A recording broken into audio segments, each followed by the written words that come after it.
Hi, I'm Rick. Welcome to Elbow Shots. There are many different backsplash options available. In today's video, I'm going to show you how I install a laminate backsplash with aluminum cap and cove. You're going to want to see this. Installing backsplashes with full metal is fairly simple, but it has become a lost art. You can figure this out on your own, or you can perfect the process after learning the secrets I'm going to show you in this video. We have a back wall with a right end down return, an end wall with a left end down return. We also have a peninsula countertop with double down returns. When we take our measurements, we're going to write down our net sizes. That just means measure from where it starts to where it ends. Then, as you'll see, we use amazing math skills to determine our cuts. I cut the longest piece first, which is the back wall. Let's begin with the cap metal. The overall height of the backsplash is an 1/8 inch taller than the laminate cut size of 5 inches. We want our down return to reach the deck, so the first mark is 5 1/8. I mark it before I nip the end of the flange so I have a square end for the hook of my tape measure. I use a Crane 851 metal miter tool. It is invaluable for doing this work. You'll find a link in the description. I back miter the flange at the end where it will be meeting the cove metal. I usually make the first cut about 1/8 of an inch from the end, then pivot the miters to remove the rest. Then, keeping the point in line with the mark, I pivot the miters a little to one side and cut, then I pivot it to the other side and cut. This prevents the flanges from holding the miter open at the front. Flip the metal miters over, align with the mark, and cut the front bead. This time I hold the miters square and make a single cut. With a clean hinge, the aluminum bends easily. For the back wall, we cut the cap metal to the full length of the backsplash, which is 66 5/8. This hacksaw blade is terrible. It's dull and has missing teeth. It will work for this little project, but I need to get a new one soon. The end here won't interfere with any other flanges, but if I need to file the length down a little, I'll have much less material to remove with the file, so I clip it off. The next longest piece is the peninsula with the double down returns. Again, marking it at 5 1/8, and then clip the end twice for clearance. Center the point on the mark, pivot the tool to one side and then the other, flip it over, square it up and make a single cut. Make sure the inside of the miter is clear so it will hinge properly. After we have the end bent, we measure the overall length of 36 13/16. Mark it, then add 5 1/8 for the down return. I'm holding my tape measure with an even number 40 on my mark, so my next mark goes at 45 1/8.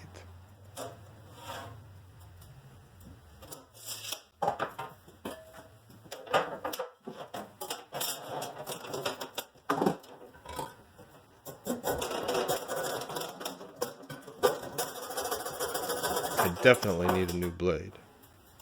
Then I can proceed to miter the end as before. Clip the end twice, then on the mark, 2 clips and a flip.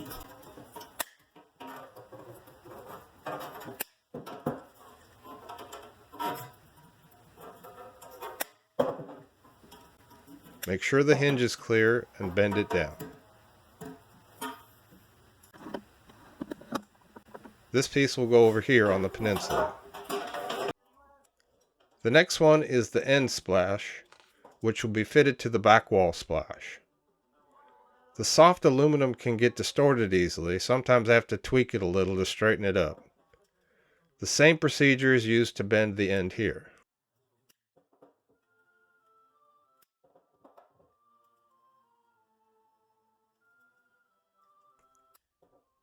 I forgot to clip off the end here, so that's not a big deal. It's just easier to do it first. It puts less strain on the miter. I'll just do it now. To cut this piece of cap, we need to allow for the back wall cap metal. So I subtract 3/16 from the length. There will be a vertical piece of Cove metal between the back wall and the end wall, so I back miter the flange.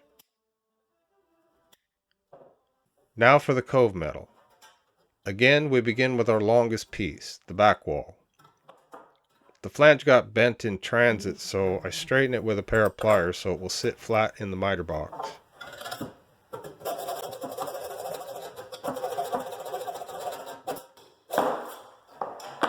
I leave the flange square on this end. That helps keep the point from digging into the drywall, which can shift the position of the Cove. From 66 and 5/8 we subtract 3/16 to allow for the face of the J-cap for a total of 66 and 7/16.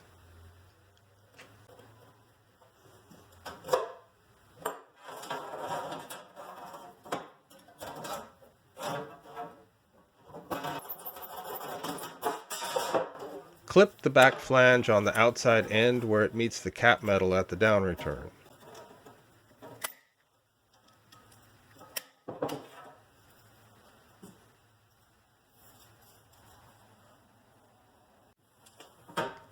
For the backsplash with double down return, both ends will be cut square. From the overall length of 36 and 13/16, we subtract 3/8 to allow for 3/16 on each end.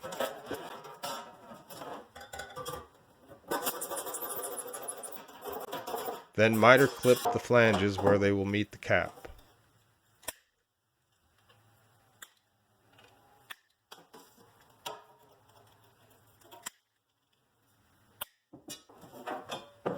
For the end splash, we also cut the face of the Cove metal at a 45 in the back corner.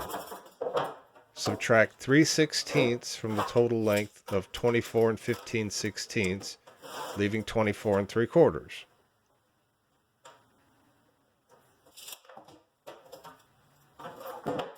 Wherever two pieces meet, we want to miter the back flanges so they do not overlap.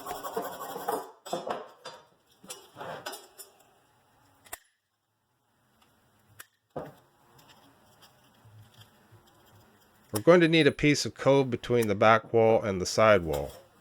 Just put a piece of cap and piece of Cove on the laminate backsplash and measure. We need 4 3/4 for this one. 5 inches minus an 1/8 for the cap and an 1/8 for the Cove leaves 4 3/4.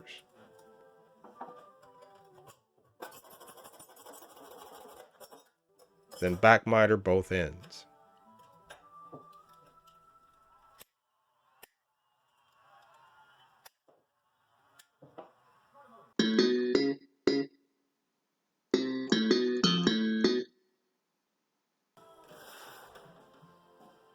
Now let's put all the pieces together. I've found the process of fitting is easier if I get the Cove metal fitted before bringing in the other pieces. A quick check to see how it fits. I have one file that I use only for deburring and fitting metal. The first thing I usually do is clean up the hacksaw marks with light filing. Sometimes I have to file a little bit more to get the exact length.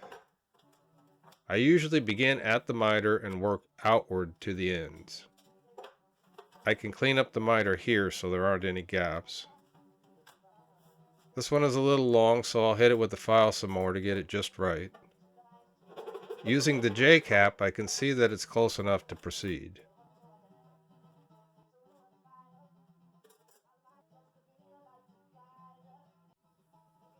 Now we can drop the laminate into the Cove's track. One of the benefits of using cap and Cove is that you have room to slide the laminate a little to make sure the edges are concealed behind the trim. Both the cap and the Cove have about an 1/8 of an inch of coverage. With the pieces fit, I use painter's tape to hold everything together during the gluing process. Tearing the tape with a little bit of an angle helps keep the corner more visible. Tape the pieces together about every 2 feet. I like to dry fit as many pieces as I can before assembly. It saves some of the time of taking things apart. To keep the top heavy backsplash from continually falling over, I use something heavy like my miter box to hold it up. This end wall is still too long. I'll have to file it some more.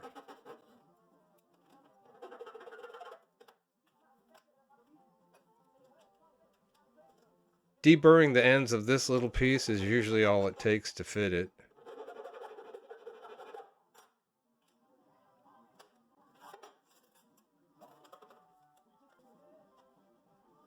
Due to the uneven drywall mud, the corner is not plumb, so this end splash is not being very cooperative. I'm going to proceed for now so I can show you how to troubleshoot it later. I'll pay for it then. I checked the height of the down return using this piece of Cove.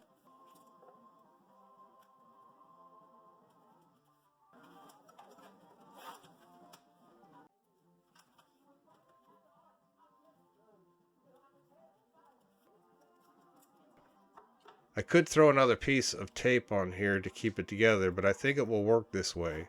I'll just have to reposition the painter's tape.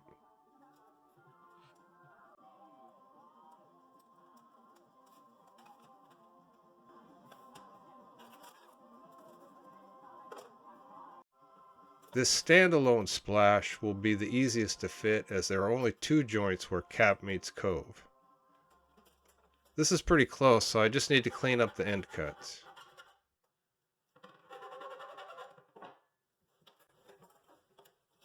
Bow the laminate to get the ends in first and then slide it into the upper track.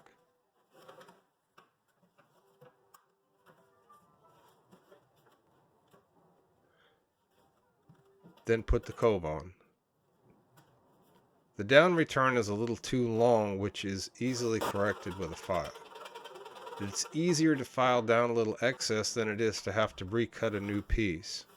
That's why I prefer to cut my pieces a little on the full side. One piece of tape will hold both pieces of metal.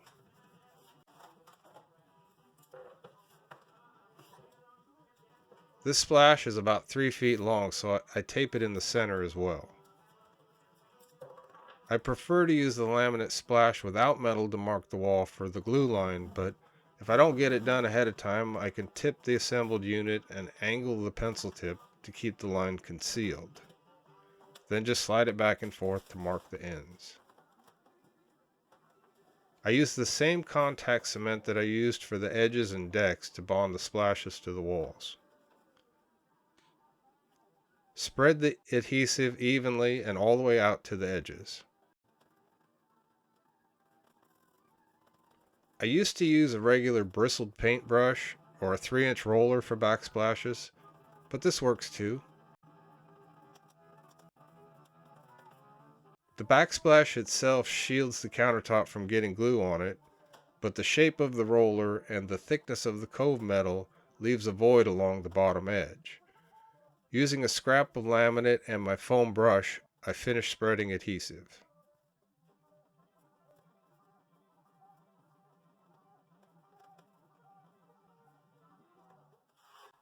Excess adhesive is easiest to clean up while it's still wet.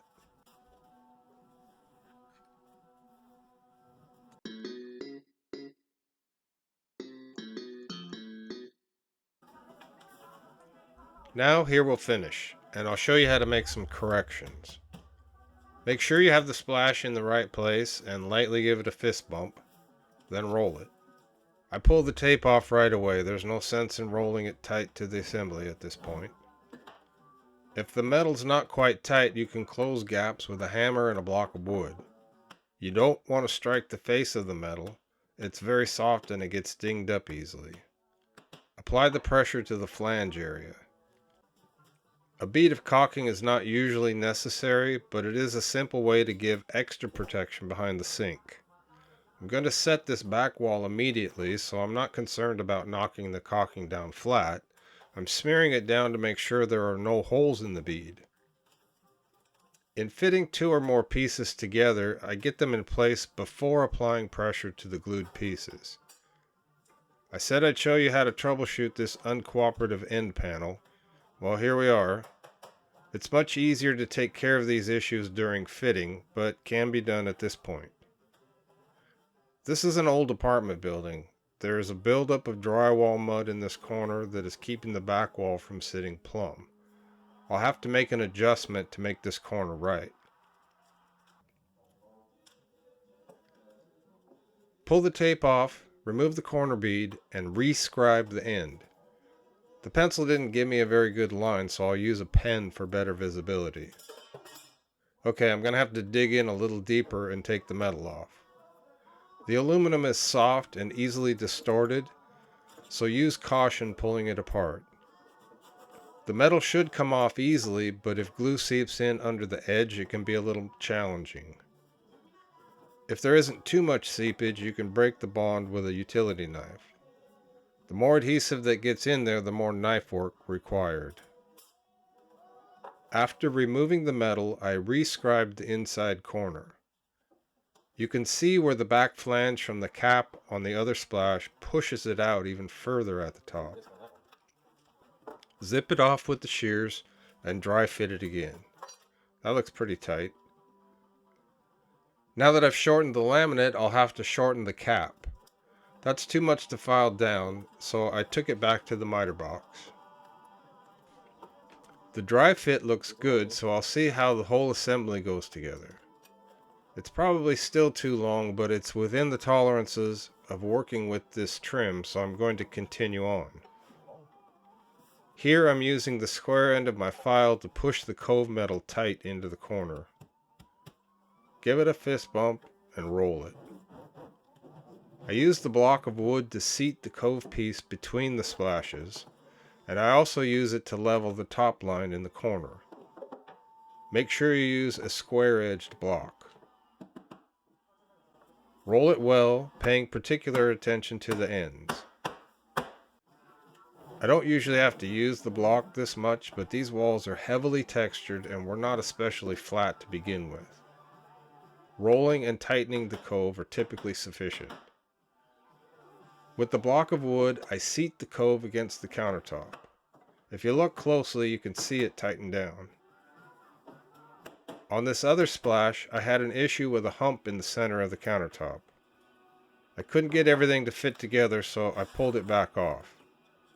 You can see with this heavy texture that there are multiple points of contact, but it's not a great bond. The white dots show the only points where it was holding on to the wall. After removing the Cove metal, I can see that each end of this splash is about an 1/8 inch above the countertop, while the center is in contact. I'll scribe it with a pencil and trim that off.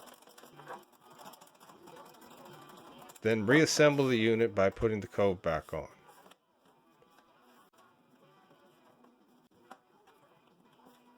I'm going to use a bead of caulking around the perimeter to compensate for the heavy texture. The contact cement will help hold it in place until the caulking dries.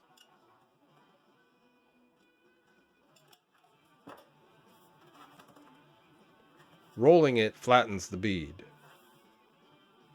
Sometimes the wall can have irregularities, which are especially troublesome near the ends of the backsplash. Here, a proud stud is keeping the end from lying flat. It doesn't take much to bend this aluminum, so I just insert a carpet knife at the high point and tap the end to get a slight bend. That will help the metal conform to the wall. That wasn't quite enough, so I'll give it a little bit more. Sometimes I can just use my fingers placed on either side of the knife tip to get the bend. Again, use the hammer and block of wood to tighten things up. And there you have it. See how easy that is? Thank you for watching. Please like, share, and subscribe. It really does help me out. I'll see you on the next one.